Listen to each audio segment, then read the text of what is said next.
saya mau bikin perusahaan untuk mendirikan PT kayak gitu. Makanya saya datang ke sini, persyaratan sama langkah-langkahnya seperti apa ibu kalau kita pengen bikin PT atau mendaftarkan perusahaan lah. Pertama Bapak udah memilih nama perusahaan? Saya udah punya namanya sih bu. Namanya nanti paling kayak Hadis lah kayak gitu. Saya udah ada. Nanti pertama Bapak melampirkan formulir dan pemberian surat kuasa seperti ini. Oh iya, jadi saya formulirnya seperti ini ya bu. Iya. Bisa ini yang nanti saya isi ya bu. Oh iya, berarti ini menggunakan apa ya, KTP ya bu? Iya, menggunakan fotokopi KTP dan fotokopi kakak. Kakak ya? Iya, satu per. Oh berarti sama ininya juga ya bu? Formulir apa nih bu? Selain formulir apa lagi tuh bu? Dan melampirkan formulir dan pendirian surat kuasa. Sama surat kuasa ya? Iya. Surat kuasanya yang dari PT itu ya bu? Iya. Oh, contohnya ada nggak sih bu kalau di sini contohnya? Seperti ini Pak. Disuruh tadi. Oh iya iya. Ini surat kuasanya bu ya? Iya. Berarti surat kuasa dari perusahaan, terus saya ngisi formulir yang ini. Oke, berarti saya fotokopi KTP atau KTP terus sama kakak ya bu? Iya. Oke, baik. Oke, berarti itu kalau udah habis ini apa lagi tuh? Kalau saya udah siapin semuanya. Itu Bapak pembuatan akte pendirian PT. Syarat-syaratnya saya bacain dulu ya Pak. Boleh baca ya, saya juga tahu kan. Iya. Penduduk PT di wilayah Republik Indonesia dengan nama kota di mana PT melakukan kegiatan usaha sebagai kantor pusat. Ya. Pendiri PT minimal 2 orang atau lebih. Ya, minimal 2 orang ya. Selanjutnya penetapan jangka waktu berdirinya PT Bapak. Terus selanjutnya lagi menetapkan maksud dan tujuan serta kegiatan usaha PT Bapak. Oh iya, berarti nanti minimal itu 2 orang ya bu? 2 orang. Oke, berarti nanti terus ada namanya maksud dan tujuan PT saya ini mau arahkan kemana, dan tujuan saya itu PT-nya apa gitu ya. Terus usaha di bidang apa, kayak bidang kayak pemasaran atau kayak bidang penjualan juga gitu ya bu, kayak jasa segala macam. Kalau saya kan ini mendirikan PT di bagian apa jasa juga sih bu, paling kayak gitu. Oh iya, baik Pak. Selanjutnya saya baca lagi ya Pak. Boleh, baik. Akte notaris yang berbahasa Indonesia. Setelah itu setiap pendiri harus mengambil bagian atas saham kecuali dalam rangka peleburan.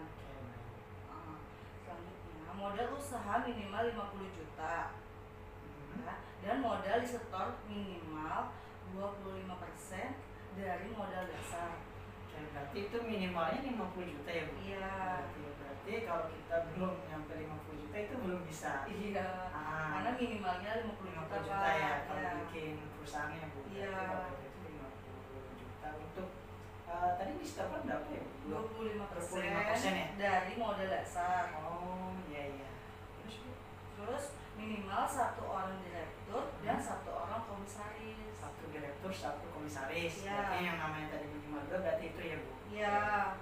Selanjutnya pemegang saham harus WNI atau badan hukum yang didirikan menurut hukum Indonesia kecuali PT dengan modal asing atau bisa disebut dengan PT PMA.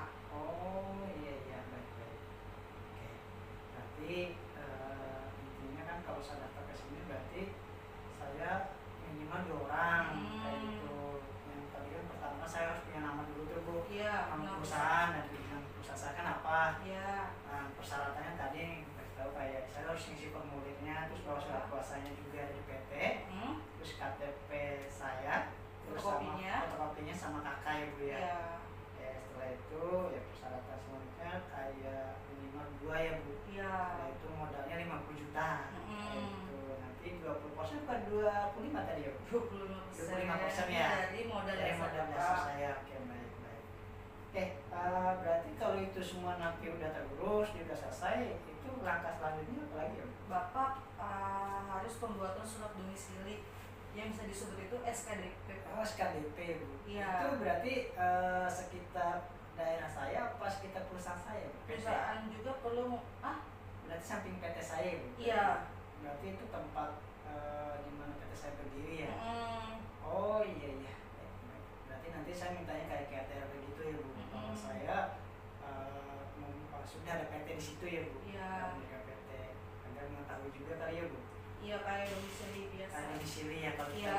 domisili ya, kalau ini kan nama PT ya. Iya, ini nama PT.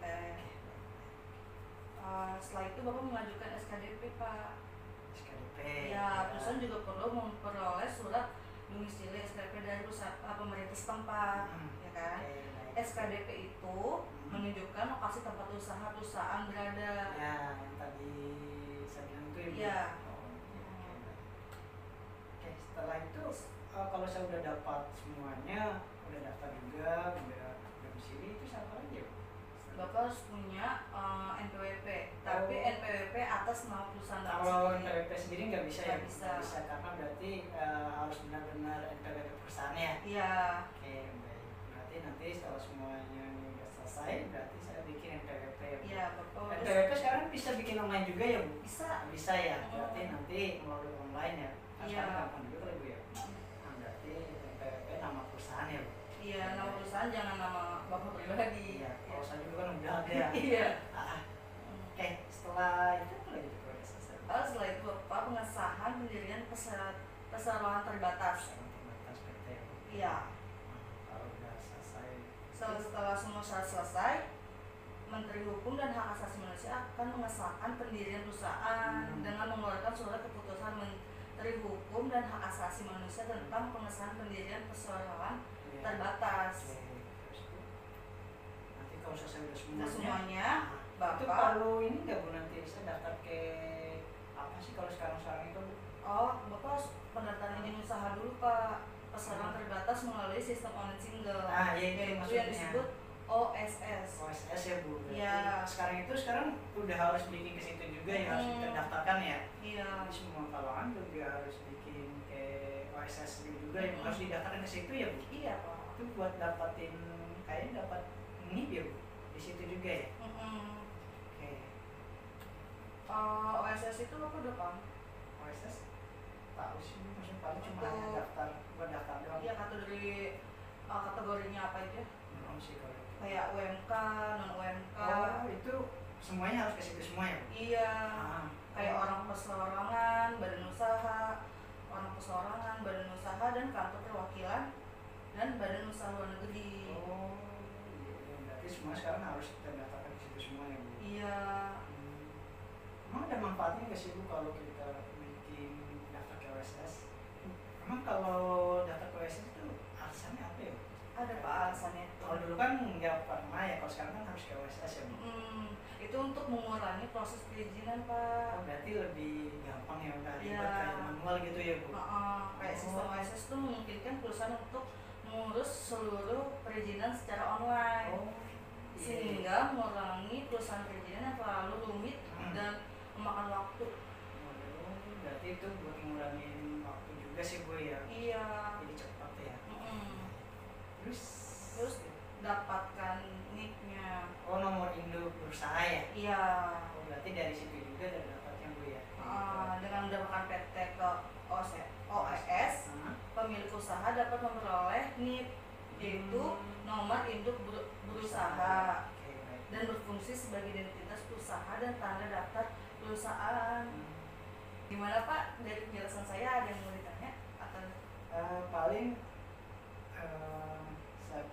pertama saya siapin dulu formulir ya Bu tadi, terus surat kuasa. Setelah itu nanti Bu daftarkan nih, Bu bikin aktanya. Itu dengan syaratnya tadi saya harus punya 50 juta ya Bu, 50 juta, dan orangnya juga paling minimal 2 orang ya Bu? Iya. 1 direksi sama direktur ya? Iya. Nanti setelah itu pengesahan saya bikin pajak juga.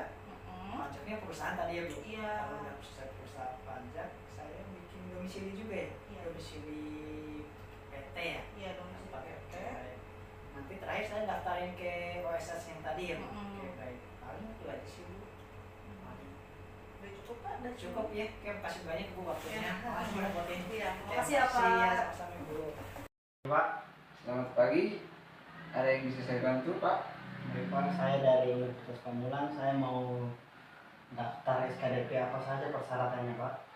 Oke, persyaratan yang pertama KTP, dan yang kedua surat izin usaha perdagangan atau SIUP,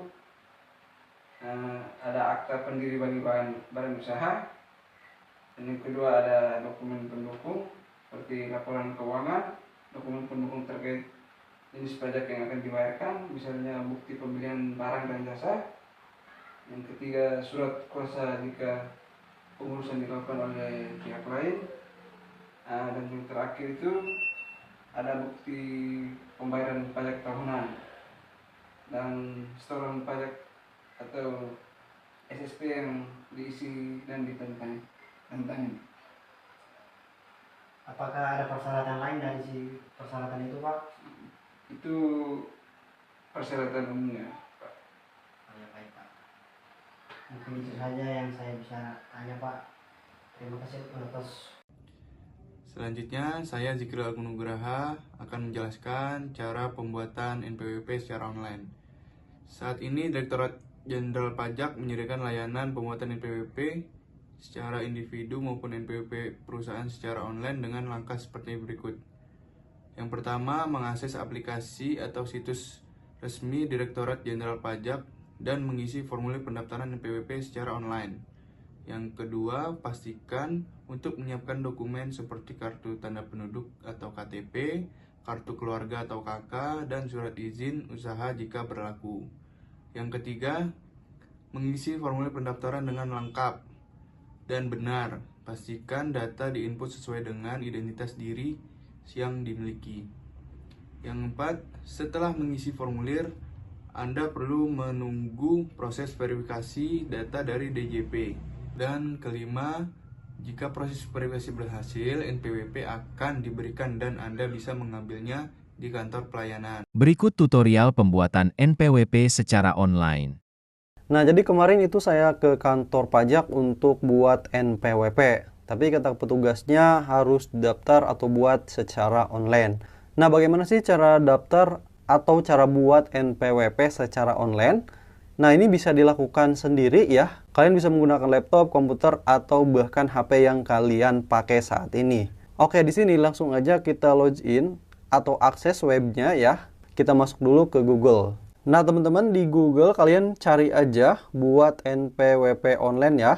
Selanjutnya di sini ada beberapa informasi terkait dengan pembuatan NPWP secara online. Nah, di sini kalian masuk yang e-reg pajak ya. Aplikasi pendaftaran wajib pajak secara online. Langsung kita coba ya. Nah, ini dia muncul seperti ini. DJP ini tampilan buat login ya, yang udah punya akun.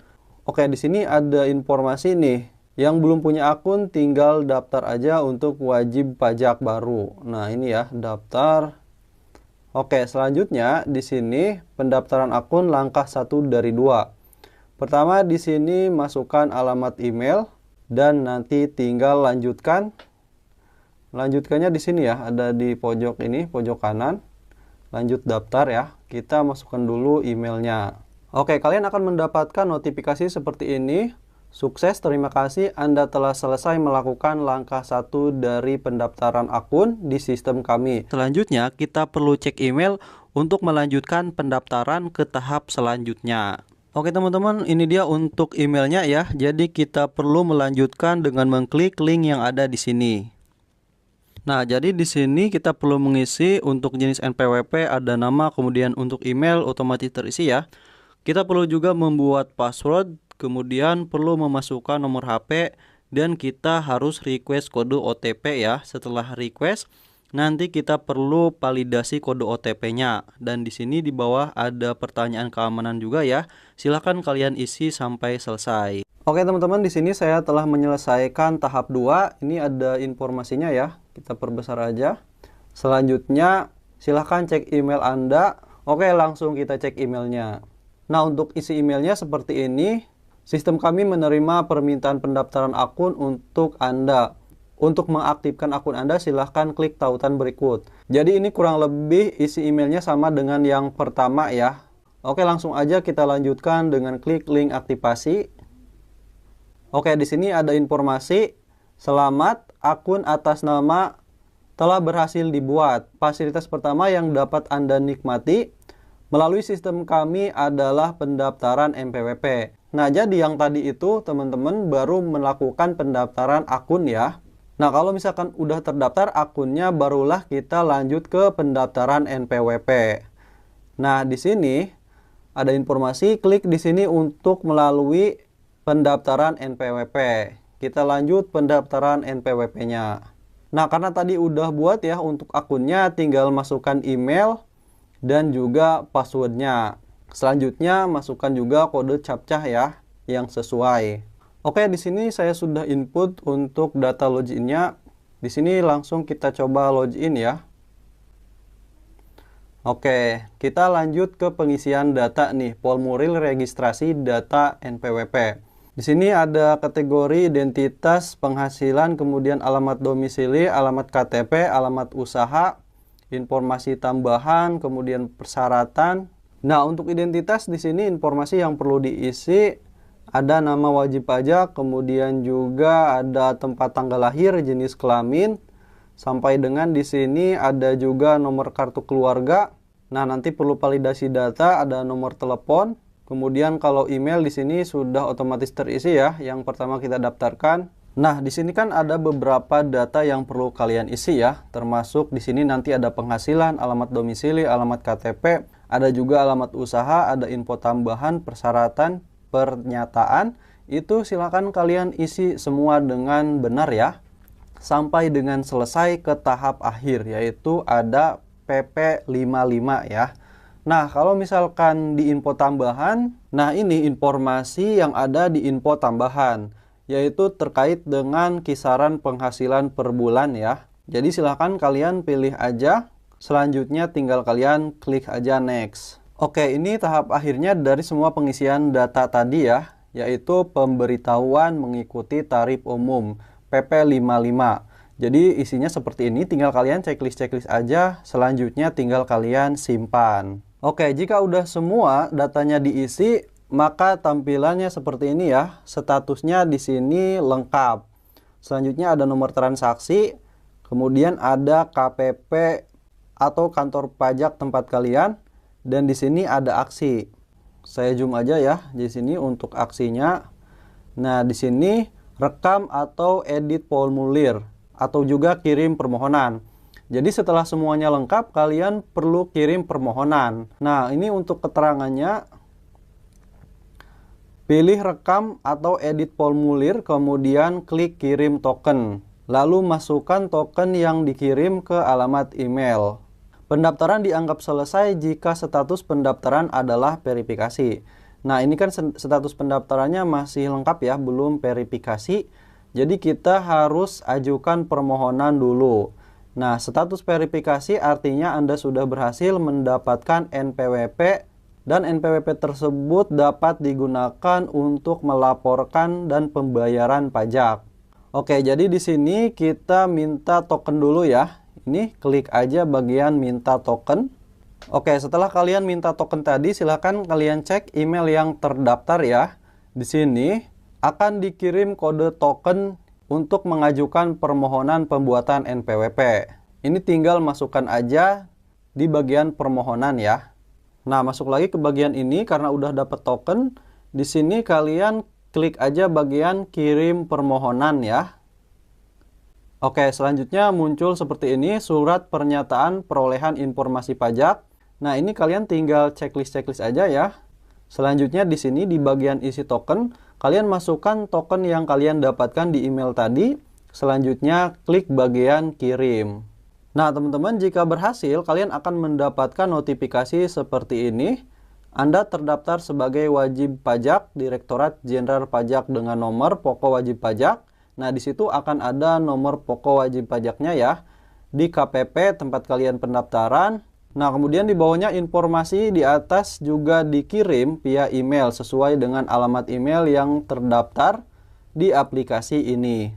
Nah, jadi kalian silahkan cek email kembali ya. Jadi biasanya kalian akan dikirim file NPWP-nya. Oke, ini dia email masuknya, tinggal kita buka aja. Pendaftaran registrasi pajak diterima. Jadi ini teman-teman ya, untuk file NPWP-nya yang bisa kalian download atau kalian cetak ya. Di sini bentuknya seperti ini ya, kalau misalkan dapatnya dari email. Di sini ada nomor wajib pajak, kemudian ada nama kalian, Nah, kalau misalkan kalian mau cetak ulang ke kantor, ini juga bisa ya. Tinggal kalian tunjukkan aja kalau kalian sudah melakukan pendaftaran secara online.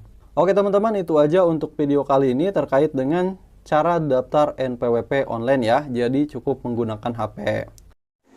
Di sini saya akan menjelaskan mengenai pendaftaran izin usaha perseroan terbatas melalui sistem online Single Submission atau OSS.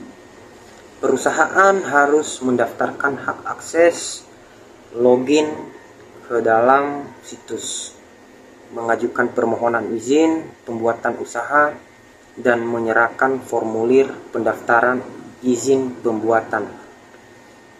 Dan di sini juga ada beberapa syarat-syarat yang harus dipenuhi untuk izin usaha tersebut. Berikutnya adalah registrasi user OSS, pendaftaran user akses OSS menggunakan nomor induk, kependudukan atau NIK, dan EKTP untuk WNI atau paspor untuk WNA. Dan selanjutnya registrasi legalitas, pendaftaran legalitas, pendirian badan hukum atau usaha non perseorangan dapat berupa akta dari Kemenkumham ataupun surat keputusan dari pemerintah. Berikutnya proses NIB harus melengkapi data yang belum ada pada data legalitas untuk penerbitan nomor induk berusaha atau NIB. Dan yang keempat adalah perizinan berusaha. Harus mendaftarkan kegiatan usaha atau proyek dan diterbitkan izin usaha beserta izin-izin sarana prasarana, lokasi, lingkungan, dan bangunan atau berdasarkan komitmen. Dan yang kelima adalah perizinan komersial dan operasional. Harus menentukan izin-izin komersial operasional dalam menjalankan operasional usahanya berdasarkan komitmen. Dan yang berikutnya adalah pengajuan fasilitas. Pengajuan fasilitas berupa tax holiday, tax allowance, pembebasan bea masuk, dan fasilitas lainnya kepada pelaku usaha yang eligible mendapatkan fasilitas. Dan berikutnya adalah pencabutan, penutupan usaha, baik penutupan sebagian usaha atau disebut non likuidasi maupun penutupan semua usaha atau disebut likuidasi. Oke, selanjutnya saya akan membacakan manfaat dari mendirikan PT yang sudah dirangkum oleh kelompok kami. Itu pertama, perlindungan hukum.